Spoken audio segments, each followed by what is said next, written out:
दोस्तों, तेरी मेरी में आज सभी देशवासियों का स्वागत है। आज हम मन की नहीं काम की बात करेंगे, यानी तेरी मेरी बात में आज हम रोजगार की बात करेंगे। देश के हर नागरिक को मालूम होना चाहिए कि हमारे देश में क्या हो रहा है और क्या नहीं हो रहा है। सिर्फ ढिंढोरा में नहीं, हकीकत की भी जानकारी होनी चाहिए। आप सभी देशवासियों को हम आज एक डाटा बताते हैं जो कि 90% सही है कि मोदी जी ने अपने शासनकाल में क्या किया है अब तक। हमारे देश के पहले प्रधानमंत्री पंडित जवाहरलाल नेहरू जी ने रहे। उन्होंने 16 वर्ष 266 दिन तक शासन किया और 33 कंपनी लगाए भारत में और एक भी कंपनी नहीं बेची।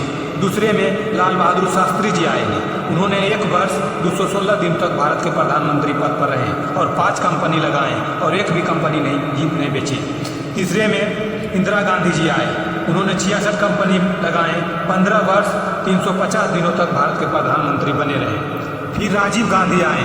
भारत के प्रधानमंत्री 2 वर्ष 116 दिन तक रहे। उन्होंने 9 कंपनी लगाए और एक भी कंपनी नहीं बेची। फिर विश्वनाथ प्रताप सिंह आए। उन्होंने 16 कंपनी लगाए और एक भी कंपनी नहीं बेची। 5 वर्ष 32 दिन तक शासन किए। फिर बी नरसिम्हा राव भारत के प्रधानमंत्री बने। उन्होंने 2 कंपनी लगाए और एक भी कंपनी नहीं बेची।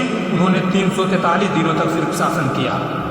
फिर श्री HD देवगौड़ा भारत के प्रधानमंत्री बने। उन्होंने 14 कंपनी लगाए और एक भी कंपनी नहीं बेचे।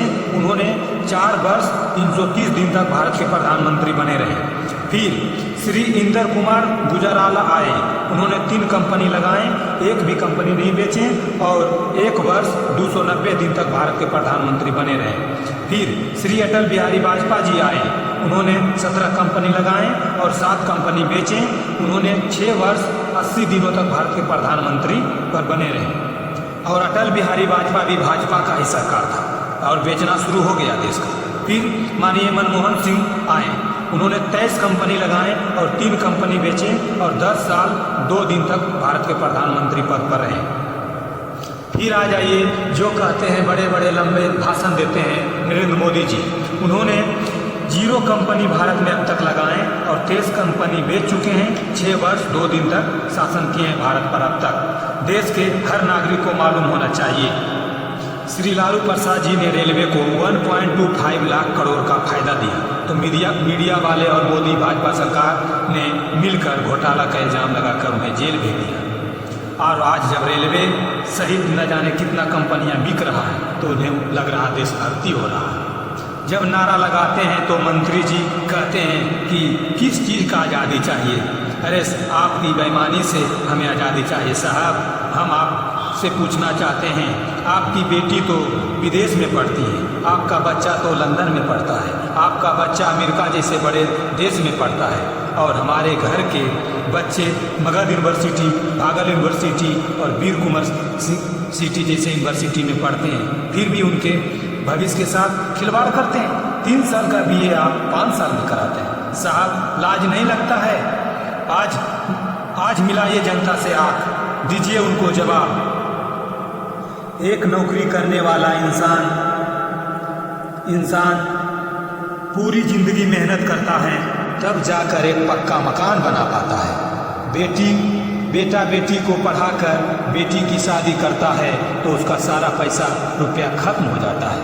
हमारे यदुवंशी में यह रीति सदा चली आई है कि लोगों की उम्र बीत जाती है एक मकान बनाने में, तुम्हें शर्म नहीं आती है बस्तियां जलाने में, और तुम बस्तियां जला रहे हो। इंसानों को आपस में बांट रहे हो, कैलकुलेट कर रहे हो। एक तरफ गांधी, अम्बेडकर, भगत सिंह, सुभाष चंद्र बोस, चंद्रशेखर आजाद और शेरा जैसे फौज खड़ी है और दूसरी तरफ ट्रंप के तलवार चाटने वाले गुलाम हैं। इनकी गुलामी हम बर्दाश्त नहीं करेंगे। यह देश हमारा है, यह वतन हमारा है, यह हम मर मिटेंगे लेकिन तिरंगा को कभी झुकने नहीं देंगे। और यह देश की संविधान की प्रस्तावना ने कहा है कि भारत एक संपूर्ण प्रभुत्व देश है और संपूर्ण प्रभुत्व देश है तो क्या चाइना, क्या पाकिस्तान, क्या अमेरिका, क्या जर्मनी, हम किसी की गुलामी बर्दाश्त नहीं करेंगे। हम भगत सिंह के लोग हैं, आज़ाद देश में पैदा हुए हैं, अपनी आज़ादी साथ अपनी ज़िंदगी को जिएंगे। जय हिंद, जय भारत, जय बिहार, जय नालंदा।